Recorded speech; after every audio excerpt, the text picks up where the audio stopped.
How's it going, my ELO kings and queens? Welcome back to another video. This is just going to be the follow-up video to obviously our leaks, which is obviously on this side of the screen here for you. So we're just going to go into a bit more detail on what the actual patch, buffs, nerfs, adjustments are actually going to be. Right, so first up, Akali. So base stats energy regen has been decreased. So every 5 seconds you get 50 energy rather than your 75, but they have countered that with the 5-point strike by increasing the damage but also lowering the cost of energy. So in its every aspect, it is an adjustment for Akali.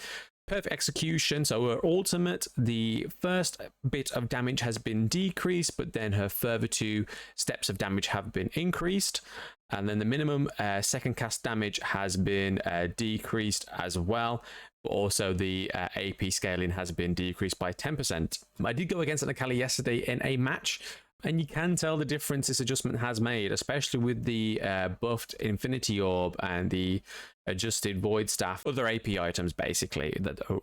So first nerf of the patch, we are looking at Ori. It's not much of a nerf. It is literally just health per level has been decreased by 10 points. So she now gets 105 rather than 115. Blitzcrank is the first buff. So Blitzy Boy here, I think, has been flying under the radar and probably has needed a buff for quite a while now, especially to boost up his pick rate. I only ever see Blitzcrank pick rate when either the player is a smurf and is boosting their teammates in duo lane, or they are just generally a high ELO player. So base stats changes are mana regen has gone up by 3 points, mana regen power level is gone up by 0.4%, attack speed per level has gone up by a whole %, and attack speed at level 15 has gone by 0.91 attacks per second to a whole 1 attack per second. And Power Fist, I think this has been needed for quite a while. The cooldown has been reduced drastically by 2 seconds at each interval. So with Blitzcrank being able to use Power Fist more often, I think he will be picked a lot more as a support. Next up, we have Galio's nerf. So the main nerf to Galio is all surrounded by his skill Shield of Durand.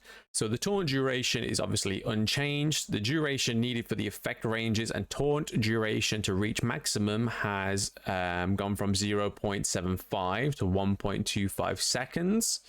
The effect range has gone from, it's obviously reduced the lower circle, so 1.75 to 3.75. So the maximum range has not shrunk, but the minimum range has shrunk. And then the damage has been increased, and also the AP ratio has been increased as well. So we'll probably see more Galios being played. With the likes of, I don't really build Infinity Orb with Galio. I do generally build Void Staff though.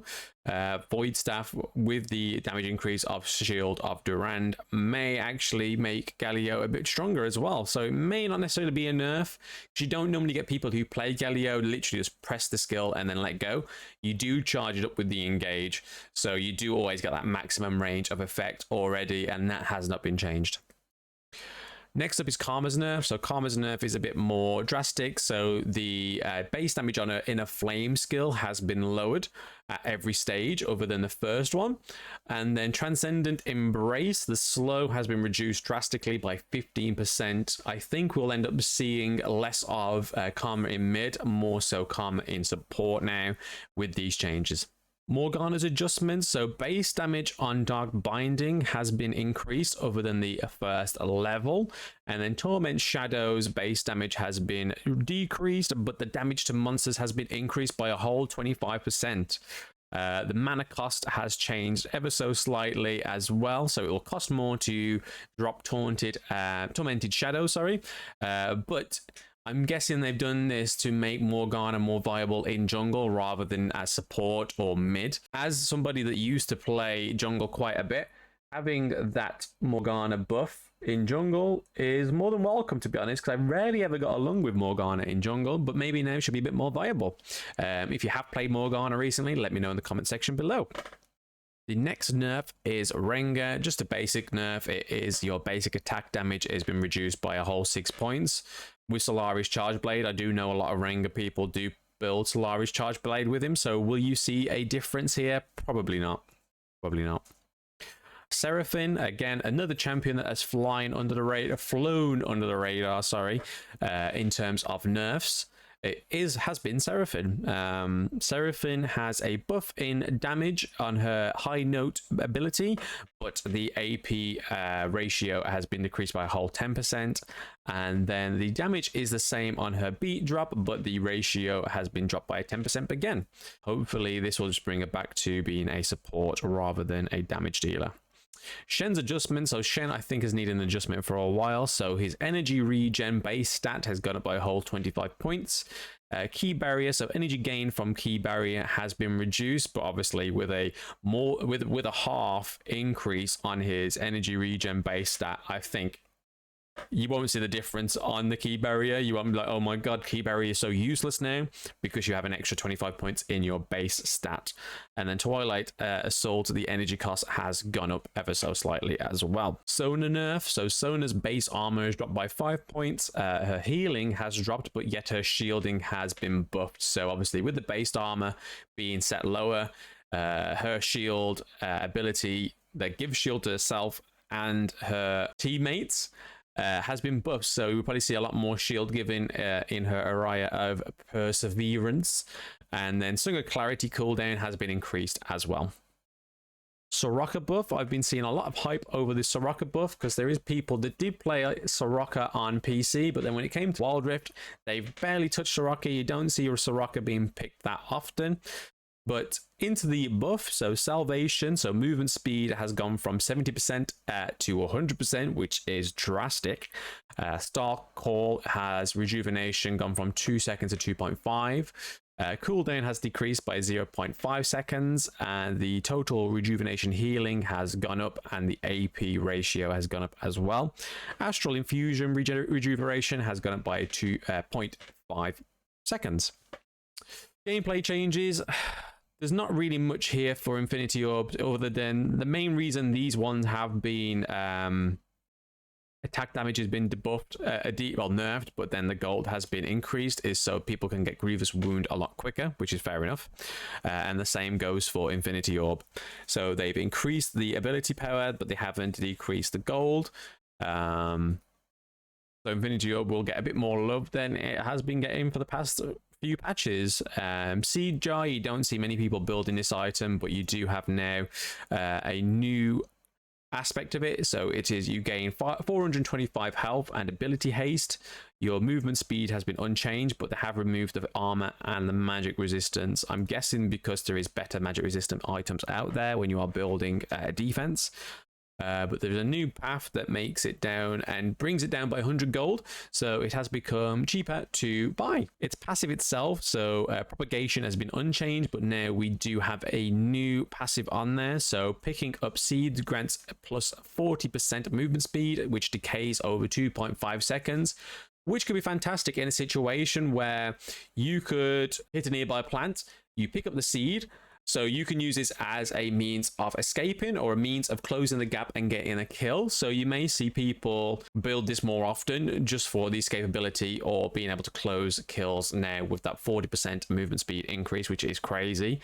And 2.5 seconds is a lot of time, either to close a kill or get away from being killed and getting under that tower. Last Whisper, so gold has just been changed, it's been decreased. Oblivion Orb ability has been decreased up to 30, but the gold has been decreased as well due to Grievous Wounds, sorry. Rylai's Crystal Scepter, any Singe main is going to be loving this, so the slow has been buffed by 10%. Solaris Charge Blade, so Radiance on hit effect has been buffed, and unchanged, it can cause critical strikes. Void Staff, so the magic penetration has gone up from 40% to 45%, and the cost has gone up by a whole 100. I think that 5% magic penetration increase is worth the 100 gold increase, to be honest, because I have played a few matches recently of Vega, and the damage is ridiculous when you are lamping people like that don't build AP, Malphite, Galio, Nunu sort of thing.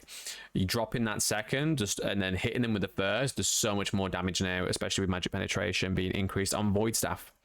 The new runes, I'll leave this out for a completely different video, as you are aware that I did offer in a previous video that we are going to be doing a LOL PC to Wild Rift comparison on the new runes. So keep an eye for that one, guys. Rune changes are the ones that already exist. So Grasp of the Undying is just a description change. Mastermind, we no longer have the bonus damage to turrets. It is just epic monsters. The gold gain has increased, so I think I would have preferred keeping the gold at 40, but having the extra damage towards turrets. It does help you as a jungler when you do have a useless Baron laner. And then the gold gained on taking or assisting epic monsters or turret kills has been now reduced just to epic monster kills. So minion healing is currently 100% melee and 30% ranged, is now dropped down to 60% melee and 20% ranged. And now there is a new passive on there, so restores 8% of missing mana or energy when triggered against a champion, which for Akali, Camille, champions like that, where you're heavily into the fight, if you can get some of that mana or energy back, it may be the difference of losing the fight or winning the fight. So props to that change, to be fair. Jungle changes, so Crest of Cinders, so it deals 50% against non-champion units, which makes for a better farming experience. But magic resistance has disappeared. There has been increased, the health has been increased by 20%, as you can see here. They've removed on the blue buff, when out of combat for 5 seconds, restore 5% of missing health per second. But they have now added a grants 15 ability haste, but also later on they've added a 15 ultimate ability haste. So for any jungle champions that have a CC ultimate, this is going to be a game changer. And then in terms of Rift Herald and Dragon, so they have changed the spawn timer from 4 minutes to 5 minutes, which I personally think is a fantastic change. It just stops you all coming together at 4 minutes trying to take a dragon, and it's sometimes it's quite overwhelming to play jungle and having to be like, right, I've got 4 minutes until this first dragon or Rift Herald is up. I've got 4 minutes to utilize my ganking ability or farming, and it just puts some pressure on a jungler that you don't need, because obviously junglers babysit every other lane because they can't babysit themselves, can they?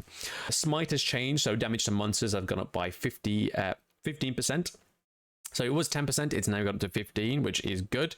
And obviously local gold granted on the Rift Herald is dropped by half, which is not a biggie, because you get that whole extra minute of either ganking a lane and securing a kill, which would gain you more gold, or in a minute you can do a lot more farming, which is worth 125 gold. And then the Tenacity one, I'm not going to pretend like I know what this change does. I'm not a mathematical guy. I'm reading that and seeing 30%, 49%, and now 40%. I'm like, I'm going to leave that to somebody that knows what they're talking about on that one. But if you have a better idea about how the Tenacity change what has happened, let me know in the comment section below, because it would really help me understand it, and I'll be better informed for you guys, to be honest. So anybody that is reading that comment will be able to be like, oh, okay, so Blam doesn't know, but this person clearly knows what they're talking about when it comes to stats on Tenacity. But anyway, guys, that is it for the more in-depth look on the 3.2 patch notes. I hope you've enjoyed the video. There is a chance now, guys, to win a Wildpass, because when Wildpasses do launch, I do lol a giveaway for somebody to win a Wildpass. So all you need to do, guys, is drop a sub, leave a like, and put your in-game name in the comment section below. You'll receive a request from me, and then in about a week's time I will roll out the winner, and then a week after that, if we've been added for 2 weeks, I can then drop you your Wildpass. So there you go, a bit of a freebie from your boy Blam for saying thank you for sticking with me and getting us that 200 subscribers. It is fantastic, guys. Keep it up, and I will see you on the next video, guys.